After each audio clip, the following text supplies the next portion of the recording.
श्री शिवाय नमस्तुभ्यम। Welcome back to my YouTube channel. कैसे हैं आप सभी? उम्मीद करती हूँ आप सभी लोग ठीक होंगे, सेहतमंद होंगे, खुशहाल होंगे और मैं भी बिल्कुल मज़े में हूँ। सुबह का टाइम है, हल्की फुल्की वॉकिंग अभी चलती है क्योंकि गर्मियों के दिन में ना सुबह काफ़ी अच्छी ठंडक आती है, तो बड़ा अच्छा लगता है लॉबी में इस तरीके से वॉकिंग करना। चिड़ियों की चहकती आवाज़, सुबह का एकदम फ्रेश फ्रेश वेदर।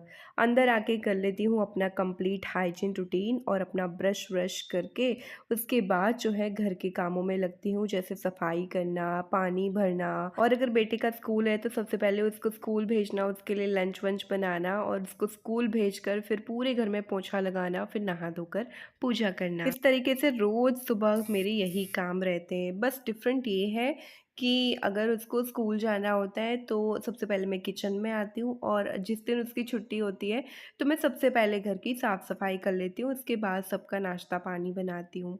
तो जी यहाँ पे मैंने पानी रख दिया है अपना गर्म होने के लिए। रोज़ सुबह मैं 1 ग्लास गुनगुना पानी पीती हूँ। उसी के बीच ये जो रात के धुले हुए बर्तन थे ना, उसको मैंने अपनी जगह पे लगा दिए। तो इस तरीके से मल्टीपर्पज़ काम चलता है। गर्मियों की शुरुआत हो चुकी है। अभी तो ये मान लो शुरुआत ही है गर्मियों की, आगे क्या होगा। ऊपर से हमारे हर महीने आने वाले पीरियड्स, क्योंकि अभी गर्मी है, गर्मियों के बाद आएगा बारिश का मौसम, तब चिपचिपाहट ह्यूमिड एटमॉस्फेयर रहता है, तब तो और भी ज़्यादा दिक्कत आने वाली है। वैसे तो मैं इस टॉपिक पे खुल के बात नहीं करती हूँ, बट आज मैं करती हूँ। क्या शर्म इन चीज़ों में, कैसी शर्म, राइट। जैसे ही पीरियड्स आते हैं हमें बहुत सारी प्रॉब्लम फेस करनी पड़ती है। पीरियड्स को लेकर के हम घर पे भी नहीं बैठ सकते, या तो फिर हम स्कूल कॉलेज जाना भी बंद नहीं कर सकते, ऑफिस भी जाना है, घर के काम भी करने हैं, कुछ नहीं देखना। सबसे बड़ी प्रॉब्लम्स होती है पीरियड्स लीक होने की। बहुत डर रहता है, कहीं बाहर जाने में हिचकिचाहट होती है, कैसे जाएं, क्या करें, पीरियड्स लीक ना हो जाए, कहीं स्पॉट्स तो नहीं आ गया पीछे, ये सारी प्रॉब्लम। बस अब बहुत हो गया, अब आपको इन सारी चीजों की टेंशन लेने की कोई जरूरत नहीं है। सारी टेंशन छोड़ दो पीछे। आज मैं आपको इंट्रोड्यूस करवाना चाहती हूँ Evereve ultra absorbent disposable period panty के साथ। काफी वक्त से मैं सैनिटरी पैड यूज कर रही थी, अभी 2 महीने से मैं यही पीरियड पैंटी यूज करती हूँ एंड यकीन मानिए मैं इसके साथ बहुत खुश हूँ। एवरेव डिस्पोजेबल पीरियड पैंटी 3 फीचर्स के साथ मिलता है। मैक्स एब्जॉर्ब कैपेसिटी, जो कि आपके नॉर्मल सैनिटरी पैड से ज्यादा ब्लड एब्जॉर्ब करता है, क्योंकि इसे 360 डिग्री प्रोटेक्शन के साथ बनाया जाता है। 360 डिग्री प्रोटेक्शन मीन्स आपके फ्रंट, बैक, लेफ्ट, राइट, चारों तरफ से आपकी बॉडी को प्रोटेक्ट करता है और आपके पीरियड ब्लड को लीकेज बिल्कुल नहीं होने देता। So this period panty is ideal for daytime and overnight usage. This Everave period panty made with ergonomic fit, like कि आपको ना बॉडी में बहुत अच्छे से फिट हो जाती है। It's like your undergarment. ये period panty cotton soft material है, तो मुझे तो ये रेगुलर सैनिटरी पैड से ज़्यादा कंफर्टेबल एवरेव पीरियड पैंटी लगती है। इस पैंटी को वेयर करते वक्त ये जो ब्लू लाइन दिख रही है ये आपके फ्रंट साइड रहने चाहिए, और जब आप इसको वेयर करें तो आप अपने अंडरगारमेंट को वेयर मत कीजिएगा। एवरेव डिस्पोजेबल पीरियड पैंटी का इतना अच्छा ऑब्जर्वेशन कैपेसिटी है कि इसमें अगर आपका हाई फ्लो हो रहा है ना तो वो भी आपको टेंशन करने की ज़रूरत नहीं है। यहाँ पे मैं आपको लाइव प्रूफ दिखा रही हूँ, देखिए कितना ज़्यादा मैंने हाई फ्लो वाटर डाला है, कलर्ड वाटर डाला है, और मेरे आप फिंगर देखिए, यहाँ पे मैंने नीचे टॉवल रखा है, वो भी देखिए बिल्कुल भी गीला नहीं है। सबसे अच्छी बात कि इस पैंटी को यूज़ करने से आपके वजाइनल एरिया में कोई भी टाइप का इन्फेक्शन नहीं होगा, कोई इचिंग नहीं होगी, ना ही कोई रैशेस होंगे, क्योंकि ये बहुत कॉटनी सॉफ्ट है। पीरियड पैंटी यूज़ करने के बाद इसको डिस्पोज करने की रिस्पॉन्सिबिलिटी भी हमारी है। इसको टीयर ऑफ साइडवे से करना है और अच्छे से फोल्ड करना है, पैंटी को इनसाइड तरफ रैप करना है और अच्छे से रैपर पेपर में रैप करके डस्टबिन में डिस्कार्ड कर देना है, जिससे कि हमारे एनवायरनमेंट को कोई भी हार्म ना हो। इस पैंटीज में हर एक साइज अवेलेबल है, please choose the your right size. तो इस पीरियड पैंटी को मंगाने के लिए इसकी परचेज लिंक आपको इसी वीडियो के नीचे डिस्क्रिप्शन बॉक्स में मिल जाएगी, प्लीज चेकआउट जरूर करें। अमेजोन पर भी जाके आप सर्च करके इसको परचेज कर सकते हैं। सो आई रियली होप दैट कि मैंने आपकी इस प्रोडक्ट को इंट्रोड्यूस करा के छोटी सी हेल्प करी होगी। तो जल्दी से जाके इसको बाय कीजिए एंड अपने पीरियड टाइम को स्मूथ एंड सॉफ्ट बनाइए एवरेव डिस्पोजेबल पीरियड पैंटी के साथ। तो जी पूरी साफ़-सफ़ाई करने के बाद यहाँ पर नहा धोकर मैं आपसे मिल रही हूँ और आज ना मैंने ये साटिन सिल्क साड़ी पहनी है। बड़ी अच्छी लगती है गर्मियों में और आप लोग पूछते हो ना मैम आप फेस पे कौन-सी क्रीम लगाते हो? मैं ये टेक की फेस क्रीम लगाती हूँ एंड आई लव इट। इसका जो स्मेल है ना मुझे बहुत अच्छा लगता है प्लस ये बहुत ईज़िली आपके फेस पे जो है ऑब्ज़र्व हो जाती है, ब्लेंड हो जाती है। सो मुझे अच्छी लगती है। कई क्रीम ऐसी होती है ना लगाने के बाद स्वेटिंग आता है गर्मियों में, ये वैसी वाली नहीं है। बड़ी अच्छी-सी क्रीम है, आप ट्राई दीजिएगा ये टेक आयुर्वेदा फेस क्रीम को, आपको बड़ी पसंद आएगी। तो जी यहाँ पे रेडी-वेडी होकर के अब मुझे जाना है मंदिर। सुबह थोड़ा-सा रेडी हो जाती हूँ ना तो फिर दिन भर मुझे रेडी नहीं होना पड़ता क्योंकि फिर एक बार अगर काम में लग गई ना फिर बीच में थोड़ी ना मैं रेडी होने आऊँगी। फिर मेरा ये लगता है कि चलो काम मेरा पड़ा हुआ है तो पहले उसको निपटाते हैं। और आप बताइएगा मैं कैसी लग रही हूँ? अच्छा लगता है नहा धो कर के इस तरीके से थोड़ा सजना-संवरना उसके बाद मंदिर जाना क्योंकि रेडी होकर ही हमें मंदिर जाना चाहिए। जो सुहागिन स्त्रियाँ हैं ना उनको अपना श्रृंगार करके, श्रृंगार मीन्स एटलीस्ट आप सिंदूर लगा लो और बिंदी लगा लो, दैट्स इट। बस इतना तो होना चाहिए जब आप पूजा करने जाते हो। मंदिर होकर के आई फिर आते ही मुझे यहाँ पे जल का छिड़काव करना होता है। मैं रोज़ ही मतलब जो शिव जी को जल चढ़ाती हूँ ना, वो जल थोड़ा-सा लेकर आती हूँ अपने घर के द्वार पे थोड़ा-सा छिड़कती हूँ। उसके बाद जो है स्वस्तिक बनाती हूँ यहाँ पे, रोज़ का मेरा नियम है ऐसा ही। ये ना मैंने कथा में सुना था कि ऐसा करना चाहिए और उसके बाद फिर वो जल अंदर लेकर के आती हूँ, सबको जल देती हूँ और यहाँ पे देखो मेरा द्वार कितना अच्छा लगता है ना।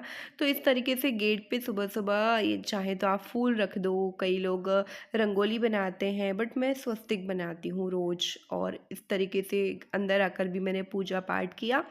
भगवान जी को दिया लगाया, भोग लगाया, श्रृंगार किया उनका और उसके बाद जो है मुझे बाहर जो है तुलसी मैया लगानी थी क्योंकि मैंने आपसे बोला था ना मेरी तुलसी मैया जो पुरानी थी ना, वो सूख चुकी थी पूर्ण तरीके से। तो मैंने कहा चलो यहाँ पे मैं नया जो गमला लाई हूँ उसी में तुलसी मैया को लगा देती हूँ। और ये जो तुलसी मैया है ना मम्मी ने भेजी थी वहाँ पे गाँव में इतनी सारी तुलसी मैया है ना, तो मम्मी ने वहीं से ना मेरे लिए भेज दी है। तो यहाँ पे उन्होंने मिट्टी के साथ बड़े अच्छे से भेजी थी प्लास्टिक पॉलीथीन में रैप करके ताकि वो एक रात आराम से ठहर सके, सुबह मैं इसको लगा पाऊँ। तो जी यहाँ पे मैंने लगा दिया है तुलसी जी का पौधा और उसके बाद अब मैं उनकी अच्छे से पूजा करूँगी। बड़ा अच्छा लगता है सुबह-सुबह तुलसी मैया नहीं थी ना मतलब अधूरा-सा लगता था ऐसा और वही आ गई है ना तो बड़ा हरा-भरा लगने लगा है। तो जी यहाँ पे सुबह-शाम मैं दिया रखती हूँ तुलसी मैया पे और अभी सुबह का टाइम है तो यहाँ पे मैंने दिया रखा और अगरबत्ती लगाई और उनका अच्छे से पूजन किया, आरती किया। इस तरीके से तुलसी मैया की पूजा करी और फिर मैं आ जाती हूँ अंदर क्योंकि मंदिर पे हुआ ही अंदर पूजा हो गई, बाहर भी हो गई है, आप भी दर्शन कर लीजिए। इसके बाद अंदर आके मुझे करना होता है नाश्ता, नाश्ते में तो ऐसा सच मेरा पता है कुछ भी खाने का मन नहीं करा क्योंकि पता नहीं मतलब इतनी गर्मी जो पड़ रही है ना, ऐसा लग रहा है कुछ भी नहीं खाना, चाय-वाय तो बिल्कुल भी मन नहीं कर रहा अंदर से। तो फिर मैंने सोचा नहीं मैं चाय-वाय तो नहीं कुछ पीऊँगी बट भूख लगी है, थोड़ा बहुत तो कुछ खाना पड़ेगा। तो जी यहाँ पे मैंने लिए हैं फ्रूट्स। आज मैंने सोचा मैं कुछ फ्रूट्स खाऊँगी एंड थोड़ा बहुत स्नैक ले लूँगी दैट्स इट। पता मेरा दूध भी पीने का मन नहीं कर रहा था, मन ऐसा कर रहा था ना कि बस मैं या तो लस्सी पी लूँ या शरबत कुछ ठंडा-ठंडा सा पीने का मन कर रहा था।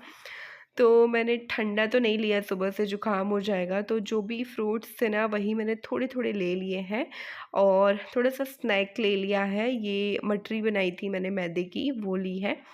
बनाना क्रेप्स दैट्स इट। ये हो गया है मेरा ब्रेकफ़ास्ट और मैं पता ब्रेकफ़ास्ट कर ही रही थी और हस्बैंड आ गए थे, तो फिर मैंने कहा आप भी कर लो, तो बोले नहीं मैं अभी जस्ट करके आया हूँ, चाय-वाय पी के चाय नाश्ता करके आया हूँ मम्मी के वहाँ से। तो मैंने कहा ठीक है जी, तो मैं तो करती हूँ। तो यहाँ पे मैं अपना बैठ के ब्रेकफ़ास्ट एन्जॉय कर रही थी और सच में इतना अच्छा लगा ना, अब तो ना मेरा मन कर रहा है कि धीरे-धीरे ना चाय-वाय सब बंद कर देना है। गर्मियों में तो बिल्कुल भी नहीं पीनी चाहिए, सुबह भी नहीं। जैसे सुबह लस्सी हो गई हमारे यहाँ मट्ठा बोलते हैं, आपके वहाँ छाछ बोलते हो अगर तो, उसकी भी लस्सी बड़ी टेस्टी लगती है रूह अफ़ज़ा वगैरह डाल के, वही सब अच्छा रहता है। तो जी यहाँ पे मैंने श्रेय के लिए सुबह लंच में सब्ज़ी बनाई थी, तो वो तो बनी ही थी। दाल मुझे चढ़ानी थी तो यहाँ पे मैंने दाल चढ़ा दी है। नाश्ता करने से पहले मैंने दाल को थोड़ा-सा पानी में सोक करने के लिए रख दिया था, तो जी यहाँ पे दाल में थोड़ा-सा घी, नमक, हल्दी डाल के और 2 व्हिसल लगा लूँगी। दूध आ गया था क्योंकि ये आए थे तो दूध लेकर ही आए थे, तो मैंने दूध भी रख दिया है। मीनवाइल से टॉवल बहुत बिखरी हुई रखी थी, तो मैंने कहा चलो ये टॉवल को पहले सही कर देते हैं।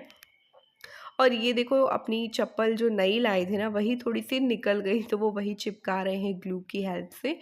तो वो बैठे थे अपना काम कर रहे थे, मैंने अपना टेबल साफ़ किया और आ गई हूँ किचन में। किचन में मुझे लगाना है दाल में तड़का।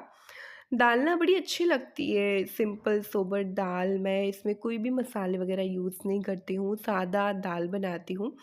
सिर्फ़ प्याज़, लहसुन, टमाटर और बस थोड़ा-सा नमक, हल्दी, दैट्स इट। मैं मिर्ची का पाउडर भी नहीं डालती हूँ और दाल बन के तैयार हो जाती है। तो इस तरीके से मैंने दाल बनाई और साथ में आटा गूँथ लिया था और ये पता हँस रहे थे, हम लोग बातें कर रहे हैं ना, ये बॉडी बता रहे हैं कि देखो मेरे हाथ ऐसे-वैसे। तो मैंने कहा अच्छा, तो बोल रहे थे कि अभी थोड़ा-सा काम-वाम करना पड़ रहा है ना, आना-जाना होता है, टाइम से सो नहीं पाते। थोड़ा-सा जब टाइम से सोऊँगा ना तब मेरे हाथ और भी अच्छे लगेंगे। ये सारी बातें हमारे बीच में चलती रहती हैं, वो कभी ऐसी ही बातें करते-करते फिर लड़ाई भी हो जाती है, ऐसा होता है। तो या ऐसा चलता रहता है, हँसते-खेलते रहते हैं हम लोग घर में। और बस इस तरीके से दाल में तड़का लगाया और फिर मैंने तवा चढ़ा दिया है, बीच में लगाई थी प्याज़। तो अपने आप को हाइड्रेट रखने के लिए मैं ले रही हूँ पानी और बनाने लगी हूँ मैं चपाती गरम-गरम। ये बोल रहे थे जल्दी से बना दो, तो मैं जल्दी से खा के सो जाऊँगा, फिर शाम को इनको वापस से निकलना है। तो मैंने कहा ठीक है, मैं पहले ना रोटियाँ बना देती हूँ, इसके बाद जो है कपड़े वगैरह सब धो कर के डालूँगी। तो यहाँ पे मैंने गरमा-गरम रोटियाँ बना दी थी। गाय की रोटी मैंने सुबह बना दी थी जब श्रेया का लंच दिया था ना, तभी मैंने गाय की रोटी बना दी थी। तो अभी मुझे सीधी रोटियाँ बनानी थी सबके लिए और आप देखिए दाल कितनी बढ़िया लग रही है ना। दाल पक चुकी है और यहाँ पे रोटियाँ भी मैं फूली-फूली तैयार कर रही हूँ। इस तरीके से इनको लंच वंच करवाया और फिर मैंने भी करा। अच्छा लगता है ऐसे जब ये आ जाते ना तो अच्छा लगता है, और जिस दिन ये नहीं होते ना तो पता नहीं क्यों मतलब ऐसा लगता है ना घर में कोई कुछ तो कमी है। भले ही आपने चाहे जितना भी लंच बनाया हो बट वो टेस्ट ही नहीं आएगा जब तक सब लोग फैमिली के मेंबर्स मिल के ना खाओ। सुबह मैंने बनाई थी भिंडी तुरई की सब्ज़ी, जो वो थोड़ी रखी थी, एंड अभी दाल, चपाती और मिर्ची का अचार।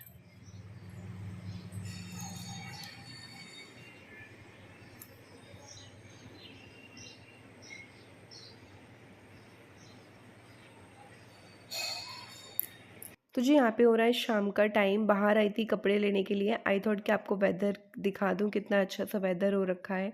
और यहाँ पे दीपिका आई थी श्रेया का ट्यूशन लेने के लिए, तो मैंने कहा था कि 2 सब्जेक्ट ना तुम ले लिया करो क्योंकि अब उसका क्लास बढ़ रहा है तो मुझे कवर होने में बहुत प्रॉब्लम हो रही है। बाकी के 6 सब्जेक्ट जो है मैं घर पे करवाऊँगी। उसके बाद मैंने रख दी थी चाय सबके लिए बनने के लिए, क्योंकि लंच करके ये सो गए थे, फिर ये उठे तो ये बोले चाय दे दो, फिर मुझे जाना है, तो मैंने कहा ठीक है। तो चाय वाय रख दी थी। इस तरीके से शाम का रूटीन चलता है मेरा। उसके बाद चाय रखने के बाद फिर पूरे घर में झाड़ू लगाना एंड इसके बाद जो है कपड़े फ़ोल्ड करना, ये सारे काम चलते हैं। सो या that's for today my blog, bye.